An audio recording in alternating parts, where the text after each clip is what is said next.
اب ایک اور مسئلہ ہے صدقہ فطر کے سلسلے میں اس کے کچھ فضائل اور اس کے مسائل آپ حضرات کے سامنے رکھ دینا چاہتا ہوں کہ آخر صدقہ فطر ہے کیا. تو آئیے حدیث سے دیکھتے ہیں، سمجھتے ہیں. عن عبد الله بن عمر رضی اللہ تعالی عنہ قال قال رسول اللہ صلی اللہ علیہ وسلم فرض رسول اللہ صلی اللہ علیہ وسلم زکاة الفطر صاعا من تمر او صاعا من شعیر على العبد والحر والذکر والانثى والصغیر والکبیر من المسلمین وامر بها ان تؤدی قبل خروج الناس الى الصلاة. رواہ بخاری و مسلم. حضرت عبداللہ بن عمر رضی اللہ تعالیٰ عنہ سے روایت ہے کہ رسول اللہ صلی اللہ علیہ وسلم نے مسلمانوں میں سے ہر ایک آزاد اور غلام پر، ہر ایک مرد اور عورت پر، ہر ایک چھوٹے اور بڑے پر صدقہ فطر لازم کیا ہے، 1 صاع کھجور یا 1 صاع جو. اور آپ صلی اللہ علیہ وسلم نے یہ حکم دیا ہے کہ یہ صدقہ فطر عیدگاہ جانے سے پہلے ادا کر دیا جائے. اس حدیث کے اندر فرض رسول اللہ صلی اللہ علیہ وسلم کا لفظ آیا ہے. اس سے ثابت ہوتا ہے کہ صدقہ فطر یہ فرض ہے اور امام شافعی رحمۃ اللہ علیہ اسی کے قائل ہیں. مگر ہم جو مسلک کے ماننے والے ہیں، احناف میں صدقہ فطر واجب ہے اور اس کے اندر بہت لمبی بحث ہے. اسی حدیث کے اندر علی العبد آیا ہے. علی العبد میں وجوب کی نسبت، بندے کی طرف وجوب کی نسبت مجازن ہے، اس لیے کہ غلام کا صدقہ فطر اس کے آقا پر واجب ہوتا ہے. اسی طرح سے علی الصغیر کے اندر وجوب کی نسبت صغیر کی طرف، بچے کی طرف مجازن ہے، اس لیے کہ نابالغ بچے کا صدقہ فطر اس کے باپ پر واجب ہوتا ہے.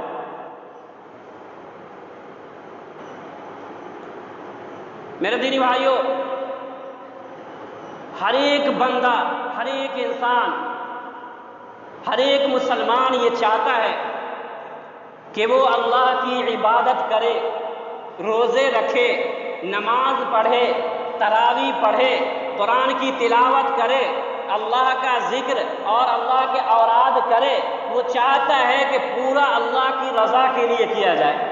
چاہتا ہے کہ میری زبان سے کوئی ایسی بات نہ نکلے کہ روزے کے اندر کوئی کمی ہو جائے، خامی ہو جائے.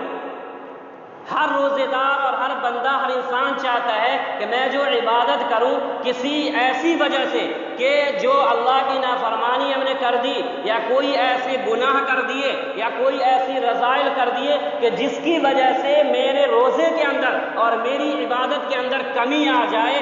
کوئی بندہ ایسا نہیں چاہتا.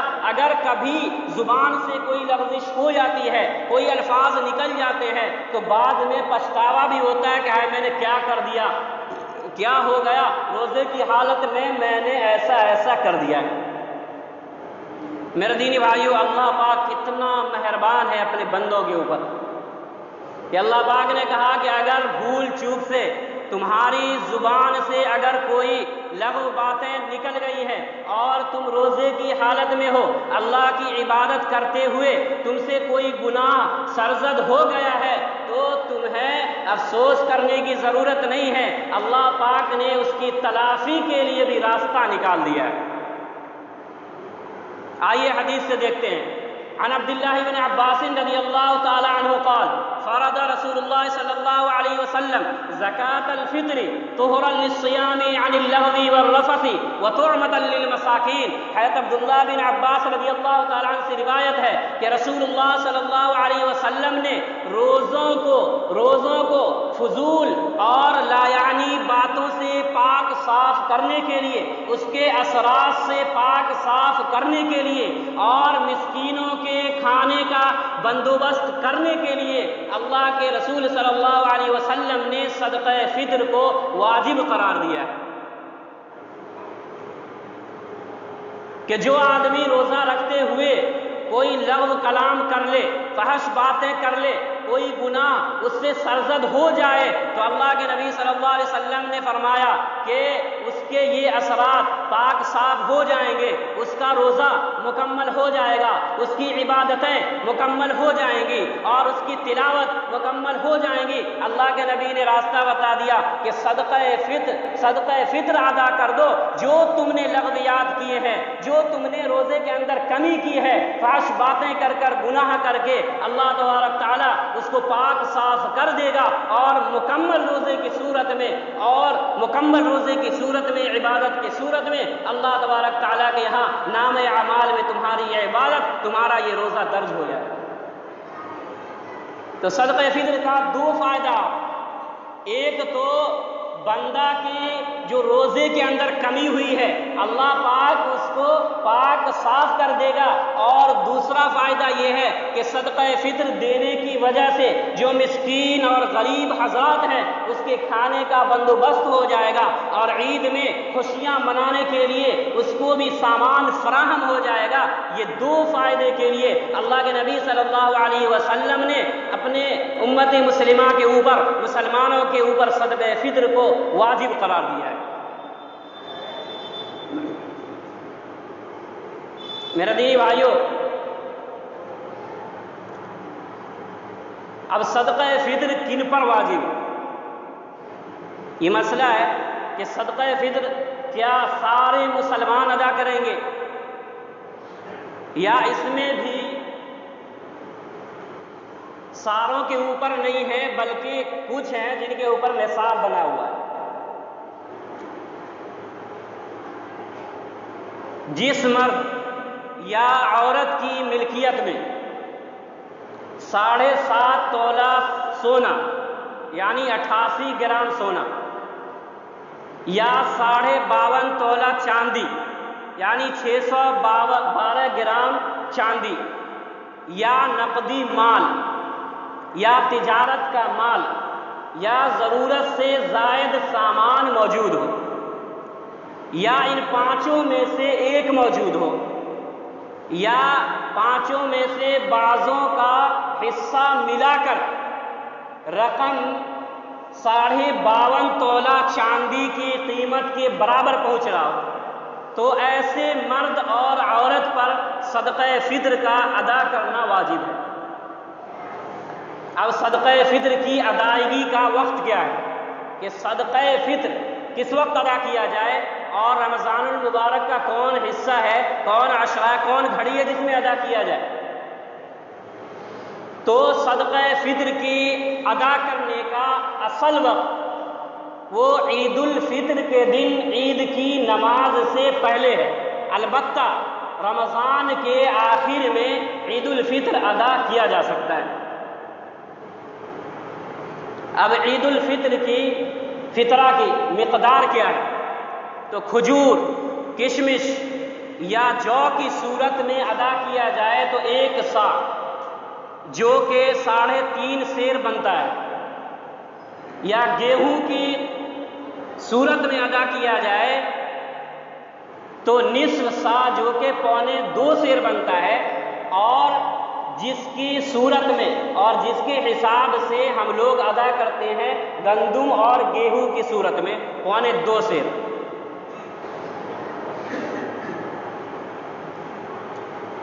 اب یہ کہ صدقہ فطر کس کو دیا جائے، کون مستحق ہے؟ تو صدقہ فطر کا مستحق وہ غریب حضرات ہیں جن کو زکوٰۃ دی جاتی ہے۔ اب ایک اور مسئلہ ہوتا ہے صدقہ فطر کے اندر کہ صدقہ فطر اپنے رشتہ داروں کو اور اقربا کو دیا جا سکتا ہے یا نہیں؟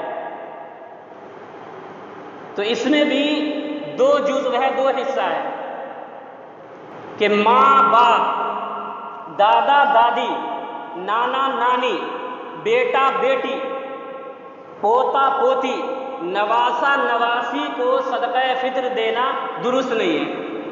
اسی طرح سے شوہر بیوی کو نہیں دے سکتا اور بیوی شوہر کو نہیں دے سکتی۔ وہ رشتہ دار جن کو صدقہ فطر دینا درست ہے، بھائی بہن، بھانجا بھانجی، بھتیجا بھتیجی، چچا چچی، پھوپھا پھوپھی، خالہ خالو، ماموں ممانی، ساس سسر، سالہ بہنوئی، سوتیلی ماں، سوتیلا باپ، ان سب کو صدقہ فطر دینا درست ہے۔ اگر عورت صاحب نصاب ہو تو عورت کے اوپر صدقہ فطر ادا کرنا واجب ہے، ضروری ہے۔ ہاں، اس کو کسی اور کی طرف سے ادا کرنا ضروری نہیں ہے کہ نہ وہ بچے کی طرف سے ادا کرے گی، نہ ماں باپ کی طرف سے، نہ شوہر کی طرف سے۔ لیکن مرد اپنی طرف سے بھی صدقہ فطر ادا کرے گا اور اپنے نابالغ بچوں کی طرف سے صدقہ فطر ادا کرنا مرد کے لیے ضروری ہے، واجب ہے۔ نابالغ بچوں کی طرف سے، پھر بالغ بچوں کی طرف سے ادا کرنا ضروری نہیں، ماں باپ کی طرف سے ادا کرنا ضروری نہیں، بیوی کی طرف سے ادا کرنا ضروری نہیں، اسی طرح سے اور رشتہ دار ہیں جو ان کے ماتحت میں رہتے ہیں، ان کی طرف سے ادا کرنا ضروری نہیں۔ اور جو آدمی کسی وجہ سے روزہ نہ رکھے اس پر بھی صدقہ فطر واجب ہے اگر وہ صاحب نصاب ہے۔ جو آدمی کسی وجہ سے، عذر کی وجہ سے، شرعی رخصت کی وجہ سے روزہ نہ رکھے اس پر بھی صدقہ فطر واجب ہے، اور جو روزہ رکھے اس پر بھی صدقہ فطر واجب ہے، دونوں میں کچھ فرق نہیں۔ میرے دینی بھائیوں، یہ تمام یہ صدقہ فطر کے فضائل اور اس کے مسائل جو ضروری تھے میں نے آپ حضرات کے سامنے بیان کر دیے۔ اور ایک اور ضروری بات یہ ہے کہ رمضان المبارک میں تراویح اس کی بڑی فضیلت ہے، ہم لوگ اہتمام بھی کرتے ہیں، مگر بعض لوگ، ہمارے بعض اللہ کے بندے، بعض مسلمان بھائی، وہ 10 دن کی، 8 دن کی تراویح پڑھ کے، 12 دن کی، 15 دن کی، 20 دن کی، 21 دن کی تراویح پڑھ کے اپنے آپ کو سبکدوش ہو جاتے ہیں اور تراویح پڑھنا ہی چھوڑ دیتے ہیں کہ ہم نے تو فریضہ انجام دے دیا، ہم سے جو ہمارے جو ذمے تھا ہم اس سے الگ ہو گئے، ہمارے ذمے سے یہ چیزیں ساقط ہو گئی۔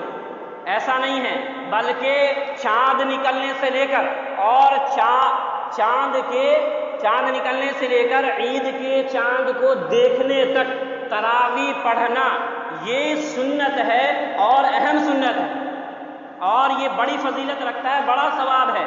اور پورے تراویح کے اندر پورے قرآن کا سننا اس سے بڑھ کر فضیلت رکھتا ہے کہ پورے مہینے سورۃ تراویح پڑھ لی جائے۔ آدمی 10 دن پورے قرآن اس نے تراویح میں سن لی اور 20 دن اس نے یوں ہی گنوا دیا، ضائع کر دیا اور تراویح نہیں پڑھی، اس سے بہتر ہے کہ آدمی سورہ تراویح ایک رمضان سے لے کر عید کے چاند ہونے تک یعنی پورے مہینہ وہ سورہ تراویح پڑھ لے، یہ بہتر ہے۔ اس لیے میرے دینی بھائیوں، ان تمام باتوں پہ غور کریں، فکر کریں، سوچیں کہ ہاں ہم نے اگر 10 دن کے اندر پورے قرآن کریم کو مکمل کر لیا ہے، سن لیا ہے تراویح کے اندر، تو ہم تراویح کو نہ چھوڑیں بلکہ پورے مہینہ تراویح کا اہتمام کریں، پڑھیں۔ ہم نے پورے قرآن کو سنا ہے وہ الگ سنت ہے، اور پورے مہینہ جو تراویح پڑھنا ہے وہ الگ سنت ہے۔ ہم ایک سنت سے کیوں محروم رہ جائیں؟ اس لیے اس سنت کو بھی ادا کریں۔ ہم نے اگر 10 دن کا مکمل کیا ہے، 12 دن کا مکمل کیا ہے، 8 دن کا مکمل کیا ہے، تو پورے مہینے کی تراویح پڑھنے کا اہتمام کریں۔